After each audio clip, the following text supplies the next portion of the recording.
만나면 좋은 친구 MBC. 최근 코로나19 확진자 숫자가 증가하며 재유행에 대한 긴장감이 일고 있다.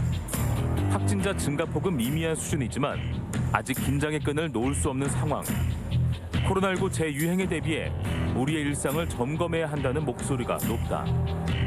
겨울은 개개인의 바이러스에 대한 면역력이 상대적으로 떨어지고요.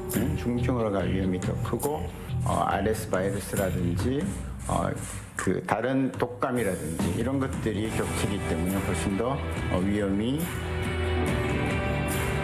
동절기 대유행을 대비해 정부와 지자체는 오는 18일까지 백신 추가 접종 집중 기간을 운영하며 접종률을 높이기 위해 고심하고 있지만 국민들의 백신 기피 현상도 만만치 않다. 어렵게 되찾은 소중한 일상을 지키기 위해서 어떻게 하면 좋을까? 우리의 일상을 돌아보며 그 방법을 모색해본다.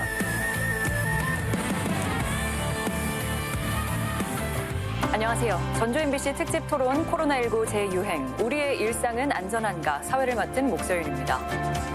동절기를 맞아 코로나19 7차 대유행이 발생하는 것 아니냐는 우려의 목소리가 있습니다. 일각에서는 이번 12월이 7차 대유행의 최대 고비가 될 것이란 전망도 내놓고 있는데요. 오늘 이 시간에는 코로나19 동절기 재유행을 대비해서 어떻게 해야 우리의 일상을 보다 안전하게 지킬 수 있을지 이야기 나눠보겠습니다. 오늘 나오신 패널분들 소개해드립니다. 먼저 강영석 국장님. 네, 안녕하세요. 전라북도 복지여성보건국장입니다. 김소리 교수님도 나오셨습니다. 안녕하세요. 네, 안녕하세요. 전북대학교 병원 김소리입니다. 그리고 방송인 김세아 씨 나오셨습니다. 네, 안녕하세요. 건강미녀 개그우먼 김세아입니다. 네, 모두 반갑습니다. 네. 네, 오늘 코로나19 재유행에 대해서 이야기를 나눠볼 텐데요. 그 동절기 코로나19 재유행 조짐이 제기되기는 했지만 아직까지는 그 확산세가 주춤한 모습입니다. 코로나19 수리 모델링 태스크포스 팀이 분석한 결과에 의하면 12월 중순이면 감소할 것이란 전망도 내놓았던데 여기에 대해서 강영석 국장님과 김소리 교수님 어떻게 생각하시는지 말씀 들어보겠습니다. 예, 규모에 대해서 뭐 크게 이견은 없습니다. 다만 현상을 어떻게 인식을 하느냐가 중요할 수 있는데요. 규모는 지금까지의 뭐 접종률 그리고 감염 규모 때문에 조금씩 달라질 수는 있겠습니다만 어느 정점보다는 정점 구간이라고 해서 뭐 몇 주간은 등락을 반복을 할 겁니다. 하지만 그런 규모에 대응하기보다는 우리가 공존 코로나를 향해서 가는 상황에서 어느 대상을 중점적으로 관리를 해야 될지 그런 내용들에 대해서 보다 더 이제 관심을 집중을 해야 될 텐데요. 현재 일반 국민들을 대상으로 하기보다는 감염 취약 계층을 대응을 하는 그런 좀 선별적인 선택적인 정책이 필요하다고 말씀드립니다. 네.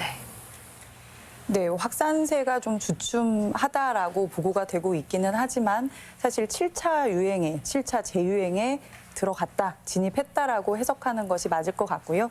강 국장님 말씀하신 대로 이 신규 확진자의 규모 자체는 저희가 예측했던 것보다는 좀 낮은 수준을 유지하고 있는 것은 맞는 것 같고 실제로 12월 중순까지 이 피크가 지속될 거라고 예상했던 것과는 다르게 전주 12월 1일부터 약 일주일간의 그 일일 신규 확진자 평균 수가 5만 5천 명대를 유지하고 있었거든요. 네. 이제 이 수치는 사실 그 전주에 비해서는 1% 전후한 약간 소폭의 감소가 있기도 했습니다.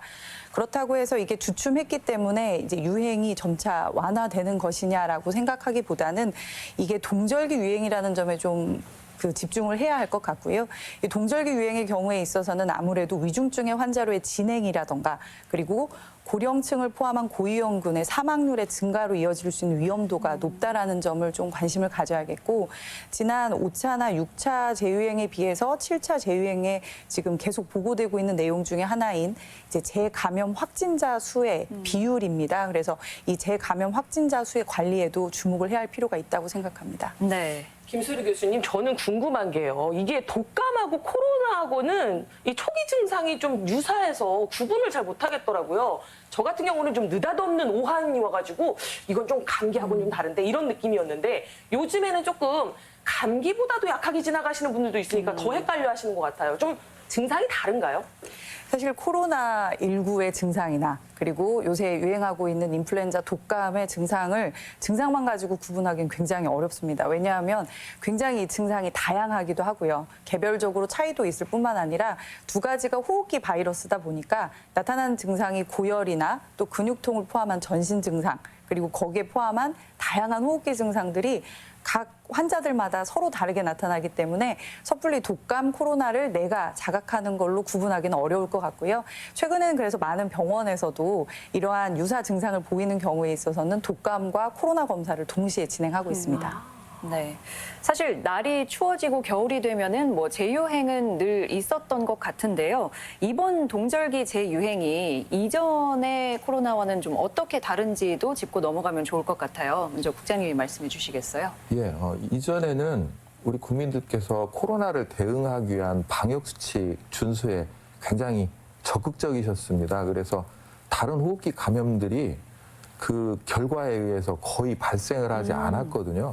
근데 현재는 방역수칙 준수가 백신의 접종 그리고 기 감염력으로 인해서 좀 다소 완화된 그런 문제가 있습니다. 그리고 감염이 되셨다고 하더라도 증상이 중하지 않다면 굳이 내가 검사를 받거나 뭐 격리를 하지 않아도 되겠다 하는 숨은 감염자들이 상당히 있을 수 있습니다. 그래서 실제 확진의 규모보다 더 감염된 분들은 많을 거다. 그리고 그로 인해서 사회 각처에서 약간의 전파가 차단이 되지 않고 더 이제 조장이 되는 그런 부분들도 있을 거거든요. 이제 그런 부분들의 그 영향 때문에 이제 기존의 유행하고는 좀 다르다 이렇게 말씀을 드리고 방금 이제 김소리 교수님께서 다른 호흡기 질환이나 코로나19가 증상이 거의 같기 때문에 구분하기 어렵다. 그래서 즉 스스로 그런 걸 구분하기보다는 검사를 적극적으로 받으시는 게 옳고 만약에 검사를 받고자 하시는 뭐 의지가 없으시다면 이제는 그 다양한 호흡기 질환이 어떻게 전파가 되는지 내가 어떤 생활 방식으로 해서 다른 사람들에게 전파가 되는 걸 차단을 할 수 있는지를 모두가 아십니다. 네. 이제 그런 것들을 생활에서 지켜주신다면은 사회에 끼치는 영향을 줄일 수가 있겠다는 말씀 드립니다. 네. 이번에 뭐 독감과 같이 찾아오는 트윈데믹도 언급되기도 하던데 어떻게 보시나요? 네, 사실 동절기 이 재유행이 우려스러운 점 중에 하나가 말씀하신 다른 호흡기 감염병과 동시 유행도 가능하기 때문에 긴장을 해야 한다라고 말씀을 드렸는데요. 그 중에서도 이제 인플루엔자, 독감 같은 경우는 사실 9월에 이미 저희가 유행주의보 발령이 있었습니다. 이 유행주의보 발령 입장에서 보면 이 코로나19 대유행이 시작되기 2019년도에 발령이 난 이후에 올해 처음 이제 다시 나타난 것이기 때문에 그만큼 독감 환자가 올해는 좀 더 증가할 수 있겠다라는 어떤 신호를 보내준 것이라고도 할 수 있겠거든요.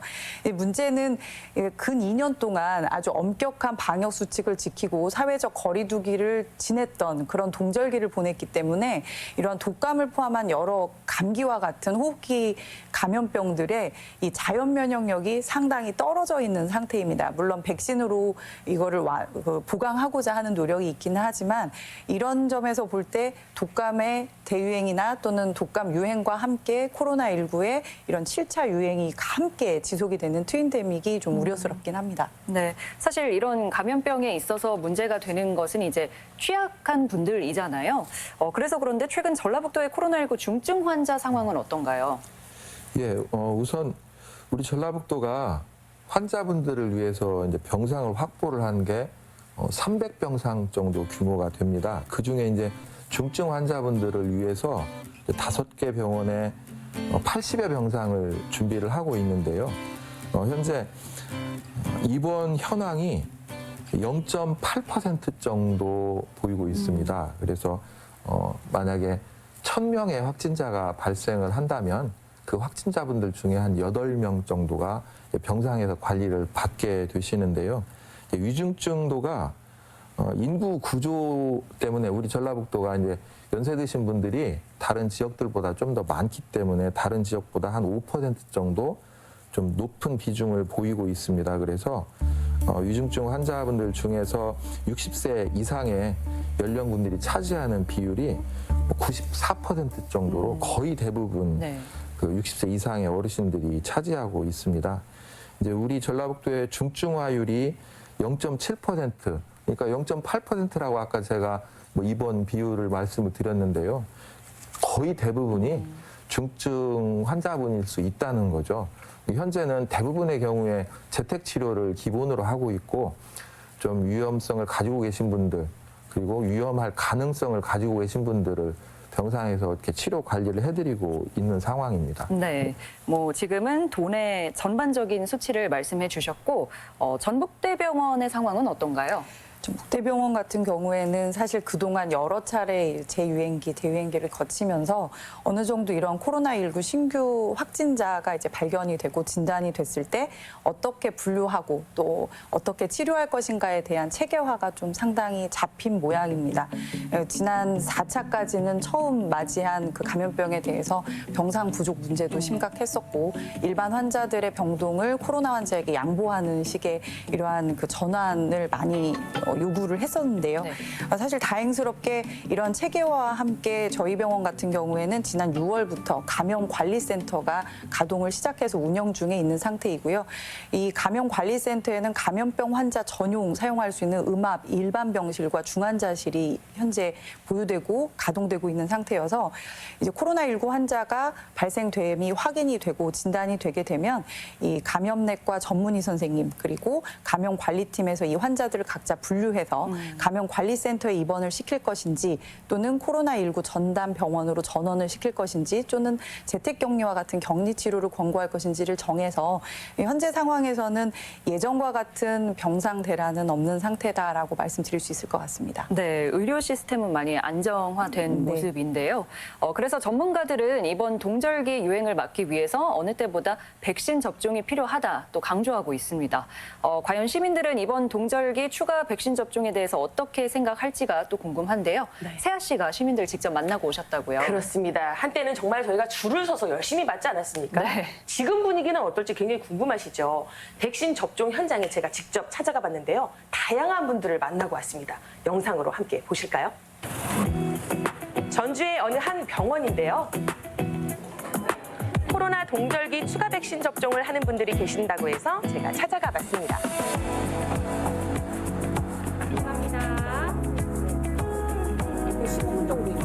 이렇게 접종을 마친 분들의 이야기를 직접 들어봤는데요.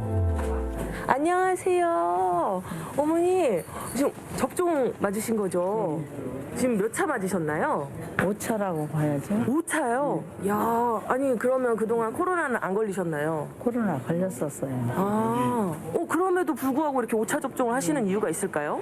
안 맞으면 아무래도 제 자신이 불안하고 맞는 것이 훨씬 낫을 것 같아서. 아버님 안녕하세요. 예, 안녕하세요. 아니 지금 백신 맞고 나오셨죠? 예. 몇 차 맞으신 거예요? 5차. 5차. 그럼 앞으로도 만약에 이 코로나가 끝나지 않고 계속된다고 하면 이 백신을 계속 맞으실 생각이 있으세요? 당연히 있죠. 국가에서 권장하는 거기 때문에 믿어야죠. 혹시 추가 접종 하셨나요? 예, 4차까지 했습니다. 4차까지? 보니까 지금 오늘 5차 맞으러 오신 분들도 상당히 많더라고요. 예. 5차는 아직 시간이 네. 아직 안 됐고 네. 10월에 접종이 있기 때문에 네.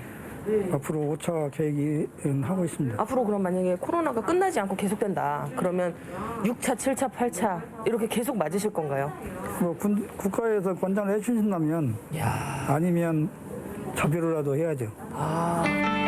어르신들은 이렇게 대부분 백신 접종을 꼭 해야 한다는 의견이었는데요. 하지만 젊은 세대의 이야기는 조금 달랐습니다.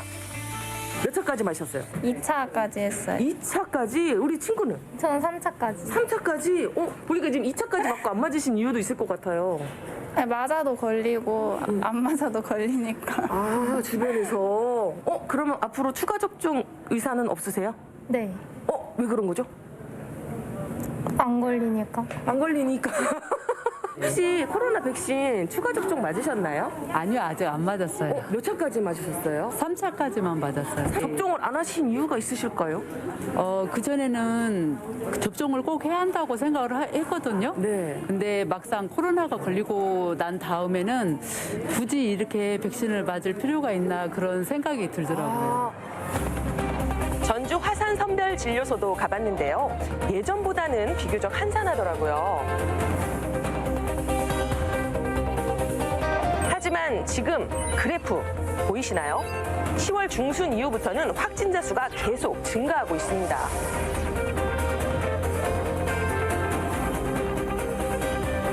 코로나 재유행 위험이 있는 만큼 동절기 추가 백신에 대한 고민도 필요해 보입니다. 네, 세아 씨가 이렇게 시민들을 만나고 왔는데 일단 영상으로만 봐서는 어르신들은 대체로 추가 접종을 열심히 하시는 분위기고 젊은 분들은 뭐 굳이 맞아야 하나 뭐 이런 느낌이었어요. 네. 네, 실제로 현장에서 만나본 분들의 그 분위기는 어땠나요? 와, 화면에서도 좀 느껴지셨죠? 이 어르신들의 애국심. 나라에서 맞으라고 하니까 무조건 맞아야 된다. 그리고 나라에서 맞으라고 하는 건 뭔가 믿을만 하니까 맞으라고 하는 거 아니냐. 이런 믿음이 굉장히 강하셨고요. 젊은 친구들은 아무래도 아니 뭐 맞아도 걸리고 안 맞아도 걸리는데 뭐하러 굳이 맞냐. 이런 의견들이 좀 있었고요. 또 맞고 나서의 후유증 때문에 난 걸리고 나서의 그 증상이 맞고 나서의 후유증보다 약했다. 뭐 이런 분들도 계셨습니다. 근데 어르신들은 대체적으로 맞고도 걸리셨지만 맞고 걸려서 그런지 좀 약하게 지나간 것 같아. 이런 얘기도 또 많이 하시더라고요. 그래서 더 믿고 맞게 된다. 이렇게 얘기도 하셨거든요. 맞아요. 사실 제 주변만 해도 3차까지는 다들 뭐 날짜 체크하면서 열심히 맞았는데 네. 그 이후로는 크게 관심이 줄어들지 않았나 하는 분위기거든요. 왜냐면 예전에는 안 맞으면 일상생활이 너무 힘들었잖아요. 어디 출입도 안 되고. 그러니까 이제 맞은 거예요. 젊은 친구들도 맞기 싫은데 맞은 거예요. 근데 이제는 완화가 되고 해제가 되니까 안 맞아도 뭐 불편하지 않잖아. 뭐 이런 분위기가 좀 팽배한 것 같습니다. 네, 일리가 있어 보이네요. 네. 네, 그럼 여기 계신 두 분은 그 동절기 추가 백신 접종을 하셨는지 한번 여쭙고 싶네요. 예. 백신 정책은 개선이 좀 필요합니다. 제가 담당자지만 백신 정책은 개선이 필요하고요. 하지만 저는 그 방역 대응 요원이기 때문에 그 자격으로 해서 추가 접종까지 뭐 흔히 일반인들이 이야기하시는 5차까지 맞았습니다. 혹시 백신 정책의 개선점은 뭐 어떻게 필요하다고 보시는 걸까요? 예. 백신은 여전히 가장 그 우수한 과학이라는 말씀을 드립니다. 꼭 필요한 내용이고요. 그런데 뭐 사람의 체질, 개인적인 그런 이유로 해서 아니면 뭐 접종의 절차상 이런저런 이상 반응들이 나타날 수 있습니다. 그게 없다고 하는 거를 강조하는 게 아닌 있다고 하는 걸 인정을 하면서 보상 체계를 마련을 하는 게 우리나라 국격에 맞는 보상 체계를 마련을 하는 게 백신 정책을 불신이 아닌 우리 국민들이 신뢰할 수 있는 그 내용으로 바꿀 수 있다고 그런 차원에서 말씀드립니다. 네. 우리 국장님 일각에서는 이거 그러면 코로나가 안 끝나고 계속되면 막 198차까지 계속 맞아야 되는 거냐 뭐 이런 얘기도 있거든요. 예, 바이러스의 특징, 질병 병원체의 이제 특징 때문에 좀 다양한 질병들하고 구분이 돼야 되겠는데요. 아시는 것처럼 인플루엔자 바이러스에 대해서도 매년 한 차례씩 접종을 권장을 하잖아요. 코로나19의 경우에는 이미 많은 분들이 아시는 것처럼 그 유전체, 전달체가 한 가닥이고 독감은 두 가닥이고 그래서 다른 어떤 그 호흡기 질환보다 코로나19가 변이가 그 잦습니다. 그것 때문에 이제 접종에 대해서 이제 추가 접종이 더 많고 그런데요. 충분히 안정화가 되면은 정책도 어느 대상을 주로 하는지에 따라서 달라질 수 있기 때문에 과거에는 전 국민을 대상, 물론 이제 그 유소화에 대해서는 제한이 되긴 했지만 거의 전 국민을 대상으로 백신 정책을 끌어왔다면 지금 현재는 주 대상층이 좀 다릅니다. 그리고 이제 내년부터는 아마도 그런 횟수 같은 게 조금은 달라질 수 있는데요. 우리 국민들께서 백신이라고 하는 거에 대해서 내가 접종 대상자다 이렇게 생각하시는 것보다는 건강의 주체로서 이 백신이 정말 나에게 어떤 영향을 끼치는지 우리 사회에 어떤 영향을 끼치는지에 대해서 보다 주체적인 생각을 통해서 결정을 하실 수 있도록 저희들이 백신 정책을 또 그렇게 발전시켜 나가는 게 중요할 것 같습니다. 네. 교수님 뭐 덧붙여 주실 말씀 있으실까요? 말씀하신 대로 사실 백신은 코로나19 백신뿐만 아니라 모든 백신에 대해서 막연한 불안감 그리고 이상 반응에 대한 걱정이 유독 더 심한 의료적 중재 시술이라고 생각을 합니다. 이유가 대부분 어떤 질환이 생기고 그것을 치료하고 완화시키기 위해서 의료적 중재가 들어갈 때는 거기에 수반되는 어떤 부작용을 좀 수용할 수 있는 준비가 되어 있는 반면에 건강한 상태를 대상으로 하는 예방접종의 경우에는 내가 아프지도 않았고 정말 건강했는데 이러한 의료적 중재를 미리 예방을 하겠다라는 목표로 했을 때 만약 예측하지 못했던 이상 반응이라던가 남들과 다른 어떤 이상 반응이 생겼을 때 이제 이거를 수용할 수 있는 그 역량이 좀 부족해질 수밖에 없는 것이어서 어떠한 백신이든지 간에 이 불안감은 완전히 해소할 수는 없는 것이라고 생각이 듭니다. 따라서 이럴 때일수록 막연한 불안감 그리고 풍문에 따라서 나의 어떤 건강에 중요한 결정점을 결정하기보다는 객관적인 데이터에 좀 집중을 하는 것이 더 좋겠는데요. 사실 얼마 전에 질병관리청에서는 이 코로나19 백신에 대해서 90주차 이 백신 안전성 보고서를 발표한 바가 있어요.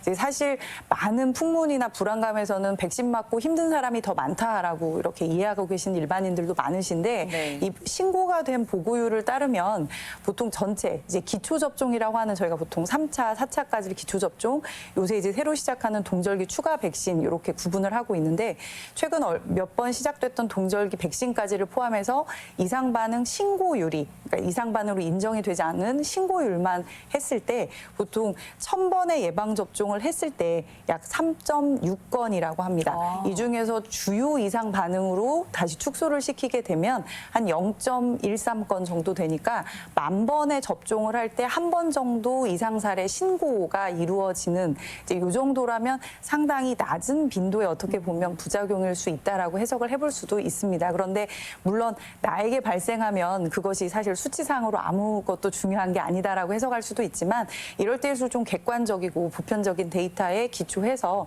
이런 예방접종을 어떻게 할 것인가를 좀 신중하게 결정하셨으면 좋겠습니다. 네. 그럼 이번에는 이번 동절기 백신이 어떤 거고 이전과는 어떻게 다른지 좀 알아보도록 하겠습니다. 저희가 전문가 인터뷰를 들어봤는데요. 영상으로 함께 보시죠. 네, 단장님 안녕하세요. 네, 안녕하세요. 네, 먼저 이가 백신이 뭔지 설명해 주시면 좋을 것 같아요. 네. 이가 백신은 우리가 백신을 처음 개발할 때는 한 가지 그런 병원체에 대해서 백신을 이제 만들게 되는데 계속 여러 가지 이제 변이들이 생기고 있잖아요. 그래서 그런 변이들에 대한 추가적인 항원이 만들어질 수 있도록 추가한 것들입니다. 그래서 만약에 추후에 다른 그 변이 바이러스가 들어가게 된다면 3가도 될 수 있는 거고요. 현재는 초기 우리 코로나 바이러스하고 그리고 오미크론 변이 바이러스가 포함되어 있는 이가 백신이 개발되어 있는 상태인 겁니다. 네, 바이러스가 더 많이 들어있다고는 말씀해 주셨는데 그럼 기존의 백신하고는 그 점만 다를까요? 아니면 더 다른 점이 있을까요? 일단은 각각의 바이러스에 대해서 항원을 별도로 발현되게 해주거든요. 그래서 초기 코로나 바이러스만 들어있는 기존의 백신은 우한에서 유행했던 그런 코로나 바이러스에만 효과적이고 지금 개발되어 있는 오미크론 BA1과 BA4, 5가 들어가 있는 이가 백신은 오미크론까지도 다 포괄해서 항체를 만들 수 있게 해줍니다. 그래서 그런 차원에서 상당히 좀 의미가 있고요. 그리고 지금 BQ1-1이나 아니면 XBB 같은 새로운 변이까지도 아직까지는 어느 정도 효과가 있다 이렇게 알려져 있습니다.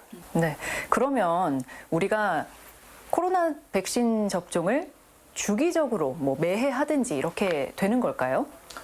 안타깝게도 코로나 백신은 초기부터 예상을 했던 바와 같이 변이가 상당히 빨리 일어나고 있고 또 백신도 항체를 만들어 주긴 하지만 그 기간이 대략 3개월에서 6개월 정도 지나면 그 효과가 많이 수치가 떨어집니다. 그래서 지금 동절기 추가 접종은 꼭 필요한 시점이고요. 다만 앞으로 어떻게 될 거냐. 일단은 백신이 계속 개발이 돼야 될 거고 또 하나는 새로운 변이가 어떻게 생기느냐에 따라서 또 달라질 수는 있습니다. 대략적으로 봤을 때 3개월에서 6개월 정도 지나면 항체가 효과가 감소하기 때문에 크게는 1년에 한 번 또는 1년에 한 2번 정도 이렇게 백신 접종을 전체 연령보다는 우리 60세 이상이나 뭐 만성 질환자 중심으로 이렇게 가게 되는 형태로 바뀔 수 있겠다는 생각은 듭니다. 근데 아직 다른 뭐 특별한 예측이나 이런 것들은 어려운 상황이고요. 백신이 계속 또 이 새로운 변이 발생함에 따라서 같이 따라가줘야 되는데 이제 그게 어느 정도 속도로 따라갈지 그리고 그런 것들을 계속 살펴봐야 될 것 같습니다. 예, 오늘 말씀 고맙습니다. 감사합니다. 네, 이가 백신이 뭔지 궁금하셨던 분들에게 잘 설명이 된 것 같습니다. 하지만 문제는 뭐 좀 전에 영상에서도 보셨다시피 국민들이 지난 1, 2, 3차 때에 비해서 접종 의지가 약하다는 점인데요. 실제로 지난달 한국리서치에서 전국 성인 남녀 1,000명을 대상으로 실시한 설문조사를 보니까요. 응답자 중에 65%가 동절기 추가 접종 의향이 없다고 밝혔습니다. 그 이유로는 뭐 앞서 나왔던 이야기들이지만 이상 반응 걱정이나 신뢰감 부족 등을 들었는데요. 자, 여기에 대한 이야기도 좀 더 나눠보도록 하겠습니다. 먼저 국장님은 어떻게 생각하시나요? 예, 우리 국민들께서 그런 표현을 하신 거에 저도 뭐 적극 공감을 합니다. 사실 백신 접종이라고 하는 게 예방을 위해서 맞는 거기 때문에 내가 만약에 걸렸을 때 이거를 감내할 수 있겠느냐 하신 분들의 경우에는 그 백신 접종이라고 하는 게 꼭 그 선택을 해야 되는 게 아닐 수 있기 때문에요. 그리고 또 초기와는 달리 이미 2차까지를 이제 기초접종이라고 하는데요. 2차 기초접종을 마친 분들이 우리 전 국민의 90%까지 이릅니다. 네. 그리고 이제 추가 접종하신 분들도 많이 계시고 또 이미 감염을 경험을 하신 분이 전 국민의 반 이상입니다. 그리고 숨은 감염자까지 포함을 한다면 훨씬 더 큰 규모가 될 텐데요. 그런 내용으로 해서 획득 면역을 상당히 많이 가지고 있는 상황이기 때문에 이 접종이 꼭 나한테 필요하겠나 그렇게 생각하실 수 있는 거는 어쩌면 당연한 거고요. 그래서 상황에 따라서 접종을 권장을 해드리는 그런 정책이고요. 현재는. 그리고 거듭 건강 약자, 취약계층들이 또 이제 모여 계신 곳 그런 그 내용들을 위주로 하고 있기 때문에 접종을 하실 때 그런 부분들을 충분히 고려를 하시는 게 좋을 것 같습니다. 세아 씨는 어떻게 생각하세요? 사실 저 같은 경우는 이제 코로나에 걸리고 나서 병원에 입원했다 나온 환자였거든요. 그래서 그런지 이제 그 안에 환자분들과 같이 어울려서 있다 보니까 태어난 이후로는 지금까지 이제 한 10개월이 지났는데도 불구하고 코로나 확진자분하고 같이 모르고 식사를 했는데도 불구하고 재감염은 안 되더라고요. 그러니까 주변에도 보면 걸렸으니까 나는 면역이 있으니까 접종 안 해도 되겠지 이런 분위기도 상당히 많고요. 또 걸리신 분들이 뭐 그 정도의 통증이면 뭐 재감염 돼도 그냥 나는 지나가겠다 뭐 이런 식으로 해서 접종을 안 하시는 분들이 꽤 있더라고요. 그리고 아무래도 지금 완화 해제가 되니까 이제 거리두기가 해제가 되니까 불편한 점이 없어서 접종을 안 하려고 하는 분위기가 사실은 많거든요. 예, 제 주위의 친구들만 해도 3차에서 이제 머무른 친구들이 굉장히 많아요. 네. 근데 이런 분위기가 바뀌기는 조금 힘들지 않을까 이런 생각이 듭니다. 뭐 교수님도 여기에 대한 의견이 있으실까요? 이제 이상 반응에 대한 불안감에 대해서 이제 그렇게 하면 백신을 회피하는 것도 있겠지만 이제 백신을 그럼에도 불구하고 왜 맞아야 하는지를 한 번쯤 생각해 봐야 되는 포인트로 첫 번째는 이제 아까 말씀하셨던 것처럼 예방접종을 맞고도 걸리니까 맞지 않겠다. 그런데 상당히 중증화율을 낮추는데 이 예방접종이 많이 기여를 했을 거라고 지금 평가가 되고 있는 상태이거든요. 말씀하신 대로 실제로 기초접종률은 성인 기준으로 해서 거의 90%를 월등하게 뛰어넘을 정도로 상회했었기 때문에 어쩌면 우리가 이렇게 코로나에 걸리고서도 심한 증상을 겪지 않고 회복할 수 있었던 것의 큰 기여 중에 하나가 이 높은 백신 접종률이 아니었을까를 한번 생각해 볼 필요가 있겠고요. 또 이 백신 자체가 또 주변인으로의 전파 역시도 좀 약화시킬 수가 있게 되기 때문에 그런 측면에서도 내가 좀 불편하지 않아서 그리고 괜히 아프지도 않은데 맞음으로 해서 더 힘들어지는 것만 생각하실 것이 아니라 이런 부분들도 한 번쯤은 고려해 주셨으면 좋겠다라는 생각이 듭니다. 네. 근데 현 정부에서는 동절기 추가 백신 접종률을 50%로 예상하고 있더라고요. 그러면 꽤 높은 거 아닌가 하는 생각도 드는데 이렇게 백신 접종을 적극적으로 독려하는 이유가 있을까요? 퍼센트를 정한 이유가 우리가 지난번 4차 접종 때 60세 이상 그 인구 대비해서 한 50% 넘는 그런 접종률을 보였습니다. 그걸 목표로 해서 이렇게 잡은 부분이 있겠고요.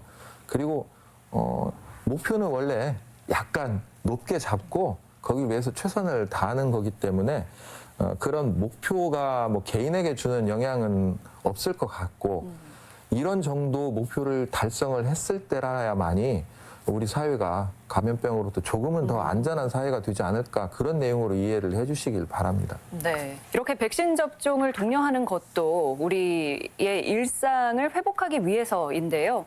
올해 4월 사회적 거리두기가 완전히 해제됨에 따라서 이제 어느 정도는 예전의 일상으로 회복했다고 느끼는 분들이 많습니다. 실제로 각 지자체에서 실시하고 있는 뭐 축제나 공연을 비롯해서 학교 수업이나 단체 행사들도 대부분 대면으로 이루어졌는데요.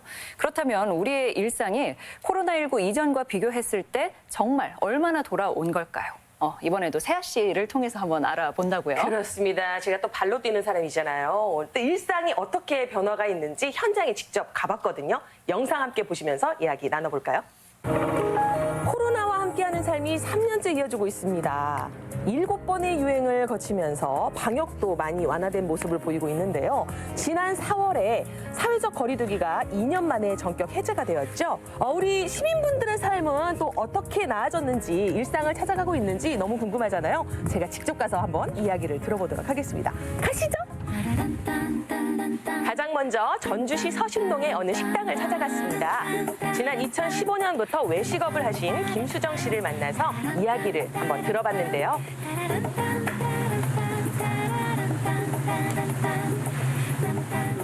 요즘에 이 사회적 거리두기가 많이 완화됐잖아요. 네, 그렇죠. 가게 분위기는 좀 어떤가요? 그러니까 출입하시는 분들은 아무래도 기존의 출입자 명부나 이런 걸 안 쓰니까 편하게 오시긴 하세요. 일단은 한창 그 코로나 직격탄을 맞았을 때 정말 소상공인분들 많이 힘들었잖아요. 네, 맞아요. 매출에도 영향이 있으셨을 것 같았는데. 그죠. 못해도 20-30% 이하는 떨어지죠. 와. 그러다가 이제 배달업체 하시는 분들이 와가지고 배달 한번 해봐라 권유를 해서 저희는 배달하면서 매출이 조금 괜찮아지긴 했었어요. 그러면은 기존에는 배달업체가 아니었나요? 네, 배달 없이 이제 홀 장사만 하다가 네. 아무래도 코로나 맞으면서 다 배달 위주로 하니까.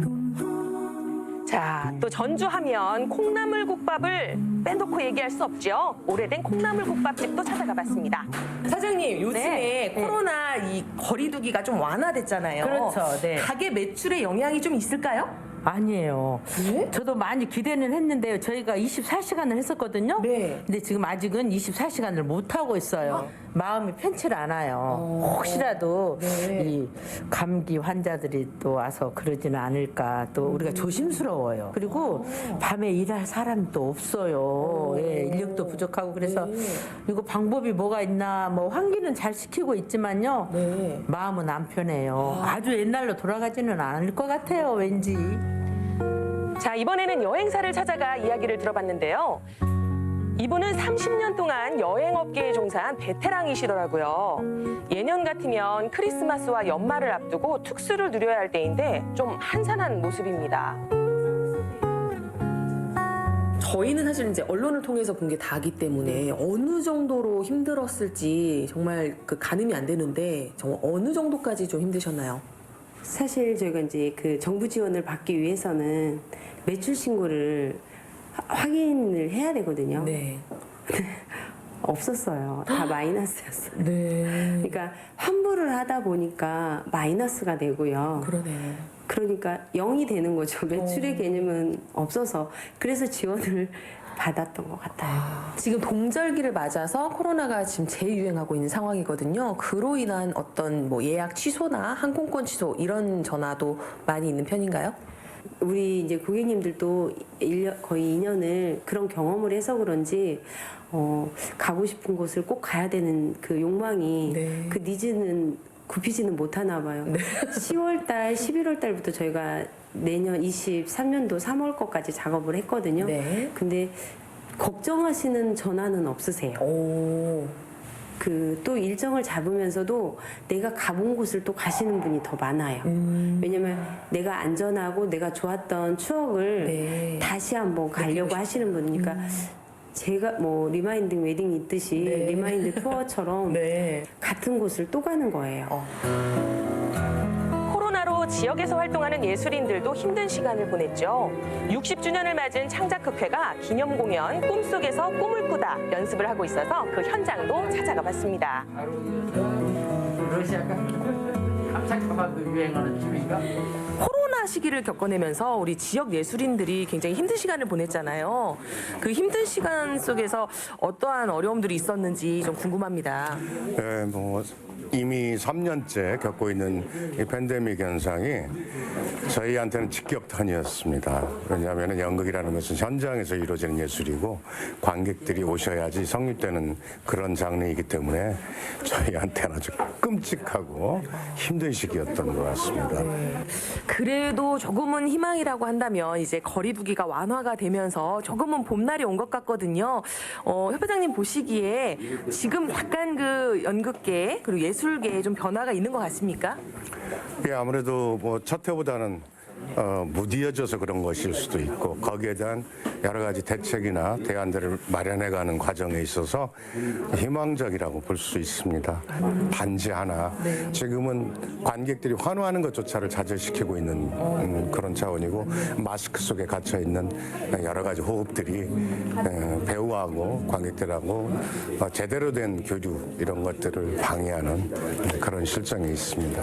아무래도 이제 정말 일상이 회복된다면 이 배우분들의 이 어떻게 보면 다 이렇게 불태우지 못했던 그 열정들이 그 3년간의 그 열정이 한꺼번에 쏟아져 나올 것 같아서 더 멋진 그런 모습들을 볼 수 있을 것 같아요. 예, 심중에 어쩌면 그동안 너무 힘들었고 답답했던 마음들을 연기를 통해서 표출을 하고 가면서 더 나은, 더 열정 있는, 더 에너지 있는 그런 극들이 계속 이루어지리라고 생각을 합니다.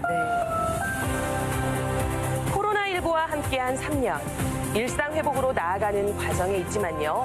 하루빨리 완전한 일상 회복을 기대하겠습니다.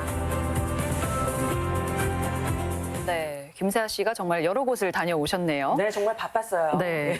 아마 현장에서 여러분들 만나면서 느끼신 점이 있었을 것 같아요. 이게 아무래도 거리두기가 해제됐으니까 완전히 일상으로 되돌아갔으면 참 좋았을 텐데 이게 안타깝게도 경기 침체하고 맞물리면서 일상 회복이 잘 안 되고 있다고 하시는 얘기를 많이 들었어요. 그리고 습관이 무섭다고 3년 동안 그렇게 지내와서 밖으로 잘 안 나오신대요. 그래서 콩나물국밥집 같은 경우에도 원래 밤에 24시간 영업을 하셨었거든요. 근데 사람이 없다고 저녁 장사를 아예 일찍 접으시더라고요.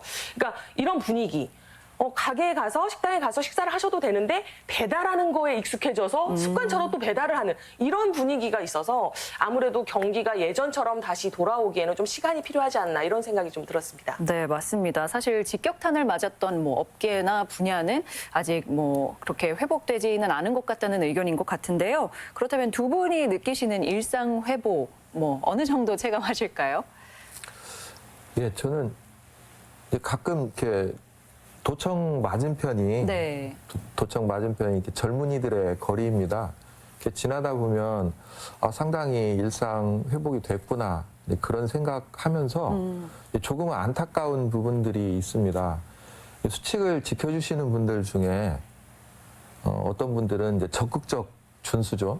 본인을 위해서, 주변 분들을 위해서. 그리고 또 소극적으로 지켜주시는 분들도 계십니다. 남의 눈을 의식을 하는 그런 분들도 계시고요. 근데 지금 정도가 되면은 이따가 후반부에 다뤄질 수 있는 내용이라고 봅니다만 지금 정도가 되면은 우리 수준 높은 국민들께 선택을 하실 수 있도록 기회를 드리는 게 제한은 최소화가 돼야 되는 게 맞지 않겠나. 그래야 어쩌면 더 빨리 일상 회복으로 이렇게 진행이 되지 않을까 그런 말씀도 한번 드립니다. 네. 교수님은요? 저는 일단 병원에서 매일 체감을 하게 되는 게 굉장히 오랫동안 통제구역이 있었고 또 동선분리가 돼서 멀리 돌아다녔던 병원 실내를 이제 마음껏 이제 다닐 수 있다라는 점에서 매일매일 체감을 하고 있고요. 또 학생들 강의실에서 비록 마스크를 한 상태이지만 대면 강의가 가능해졌고 또 이제 학회나 이런 대면 행사가 아까 증가하고 있다고 말씀 주셨는데 학계 쪽에서도 이제 그동안 다 비대면으로만 이루어졌던 학회를 올해 대면으로 많이 전환을 했고 또는 대면과 비대면 동시 진행이라는 또 새로운 좀 문화를 또 만들어내서 또 학회 분위기가 달라지고 있다라는 점에서도 좀 일상이 회복돼가고 있구나는 체감을 하고 있습니다. 아까 보여주신 VCR에서는 좀 아직도 직격탄을 맞았던 부분에서는 회복이 되는데 시간이 조금은 걸리겠구나를 느끼고는 있는데요. 이제 점차적으로 올 한 해를 겪으면서 이제 중요 부위 그리고 우리가 생활하는 반경이 점차적으로 넓어지고 있다는 느낌을 받고 있습니다. 근데 지금 최근에 한 지자체에서 내년 1월부터는 뭐 실내 마스크 착용 의무를 해제하겠다라고 해서 좀 논란이 되고 있는데요. 질병관리청에서도 뭐 실내 마스크 착용 해제를 놓고 이르면 내년 1월, 뭐 늦어도 3월에는 추진하겠다고 하는 말이 나오더라고요. 여기에 대한 의견은 어떤지도 궁금합니다. 예, 우리나라가 뭐 어느 지역은 이렇게 어느 지역은 저렇게 그런 방역 정책은 옳지 않고요. 그건 국민들에게 혼란만 일으킬 수 있습니다. 단일 방역 체계로 움직이는 게 맞겠습니다. 하지만 어느 지자체에서 이런 의견을 내놓는다고 하는 거에 대해서는 저는 굉장히 반갑게 생각을 합니다. 내년 1월 아니면 뭐 3월 정도로 예상을 하고 있긴 합니다만 이런 내용들은 국민들과 공론화를 통해서 진행이 되는 게 나중에 변화에 대해서 우리 국민들이 함께 해주실 수 있는 참여도를 높일 수 있다는 차원에서 이런 논의가 빨리 이루어지기를 바라는 차원에서 환영은 합니다. 네, 교수님은 어떻게 생각하시나요?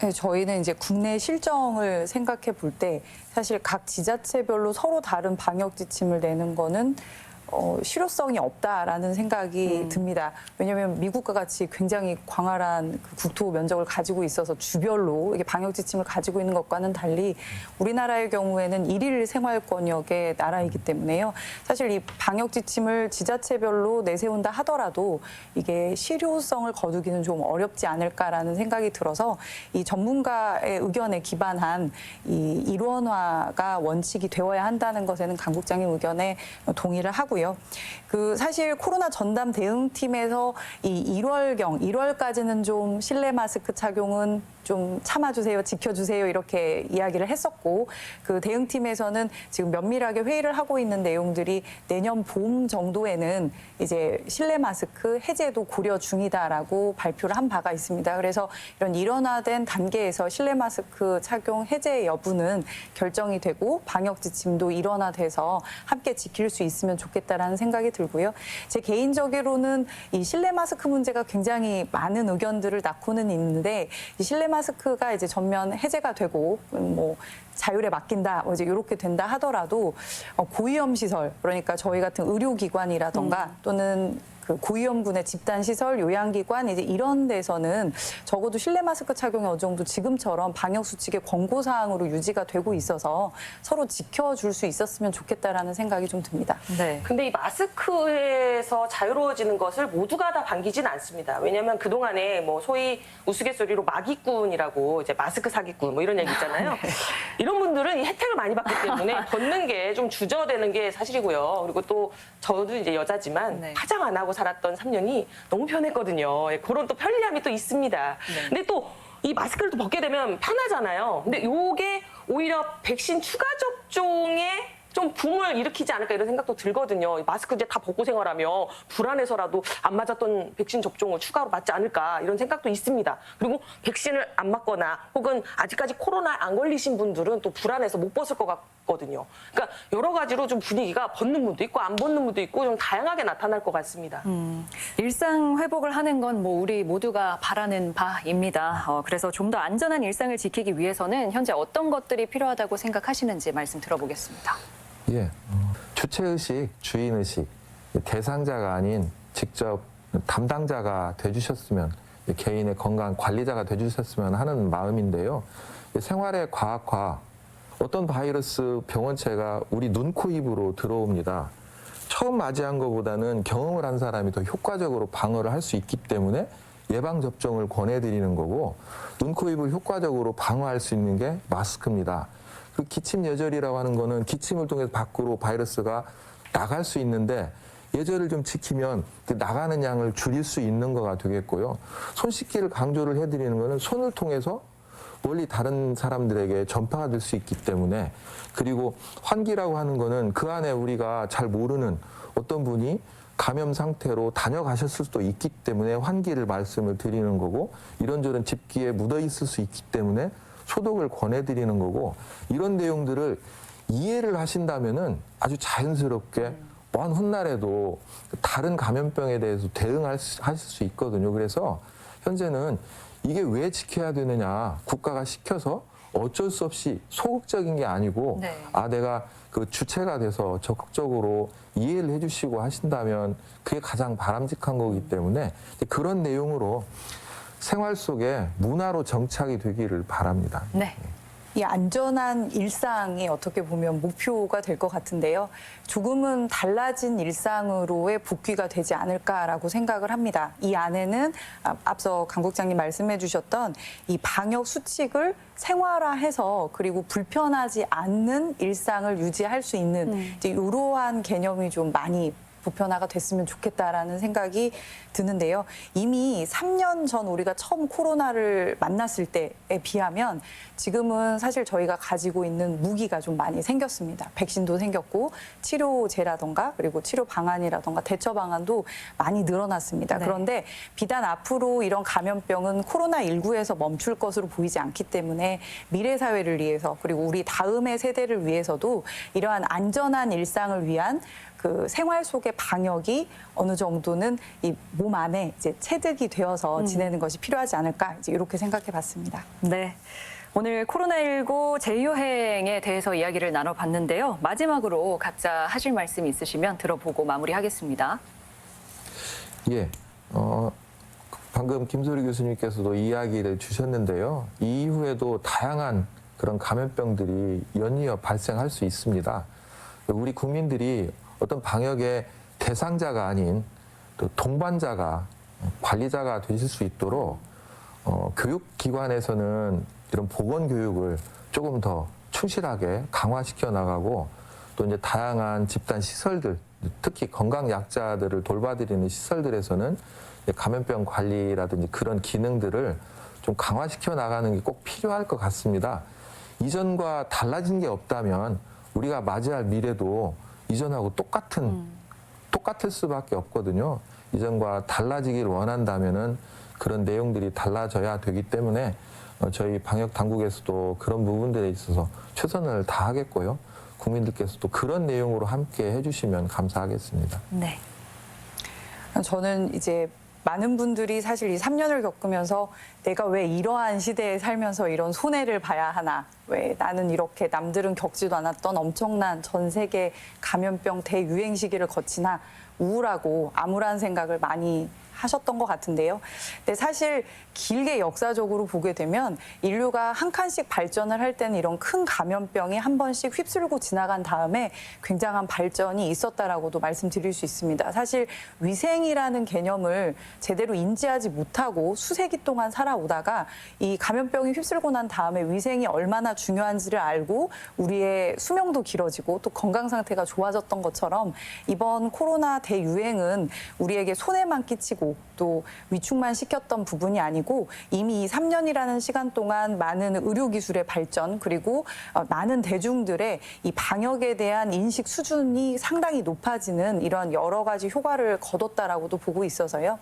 앞으로 지속 가능한 이 생활 방역 수칙을 개발해내고 이것들이 모든 일반인들에게도 불편하지 않고 내가 누구에게 규제받아서 하고 있는 것이 아닌 주체적으로 행동할 수 있는 생활 방역이 됐으면 좋겠습니다. 네.